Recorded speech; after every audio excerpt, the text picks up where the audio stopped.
வாழ்க்கையில் வெற்றி பெற முடியாமல் நிற்கும் 99% பேருக்கும் ஒரு காமன் ரீசன் இருக்கு. அவர்கள் நடுவில் விடுறாங்க. ஆரம்பிக்கிறது எல்லாருக்கும் ஈஸி தான். புதிய உற்சாகம், புதிய கனவு, பெரிய கோல்ஸ் எல்லாம் இருக்கும். ஆனா அந்த உற்சாகம் குறைய ஆரம்பிச்சா அவர்கள் முயற்சியையும் குறைக்க ஆரம்பிச்சிருவாங்க.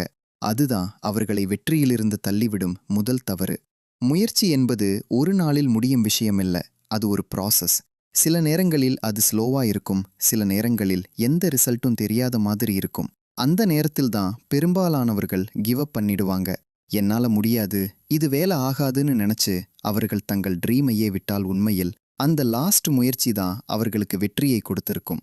நீ நினைச்சுக்கோ, ஒரு மரம் வளர ஆரம்பிக்கும் போது அது உடனே பழம் தராது. அது நேரம் எடுக்கிறது.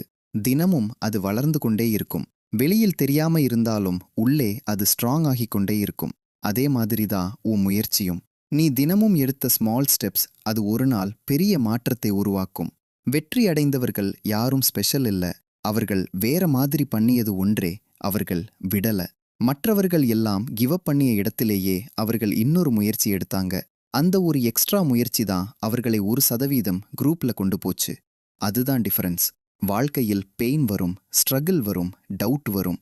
அது நார்மல். ஆனா அந்த ஃபீலிங்ஸ் வந்ததுக்காக நீ நிறுத்திட்டா நீயும் அந்த 99%ல தான் இருப்பே. ஆனா அந்த பெயினை தாங்கி அந்த டவுட்டை இக்னோர் பண்ணி இன்னும் ஒரு ஸ்டெப் முன்னே போனா நீ ஆல்ரெடி வின்னர். நீ உன்னை கேள், நான் அந்த 99%ல இருக்கணுமா இல்ல அந்த 1%ல இருக்கணுமான்னு? ஆன்சர் சிம்பிள் தான். ஆனா அதை ப்ரூவ் பண்ண வேண்டியது உன் ஆக்ஷன்ஸ் தான். தினமும் நீ எடுக்கும் டிசிஷன்ஸ் தான் உன் ஃப்யூச்சரை கிரியேட் பண்ணும். இப்போ நீ எந்த நிலையில இருந்தாலும் பரவாயில்ல. நீ ஸ்லோவா போனா பரவாயில்ல. ஆனா ஒரு விஷயம் மட்டும் நினைவில் வை. நீ நிறுத்தக்கூடாது.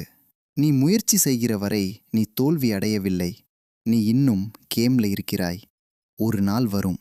நீ இப்போ சந்திக்கும் கஷ்டங்கள் எல்லாம் ஒரு ஸ்டோரியா மாறும். நீ எத்தனை தடவை கிவ் அப் பண்ணல. அதனால தான் இன்று வெற்றி அடைந்தேன் என்று பெருமையா சொல்லுவே. அந்த நாள் வரணும்னா இன்று நீ ஒரு முடிவு எடுக்கணும். அதனால் மற்ற 99% பேர் மாதிரி நடுவில் விடாதே. இன்னும் ஒரு முயற்சி எடு. இன்னும் ஒரு ஸ்டெப் முன்னே போ. அதுதான் உன்னை விஸ்வரூப வெற்றிக்கே கொண்டு போகும்.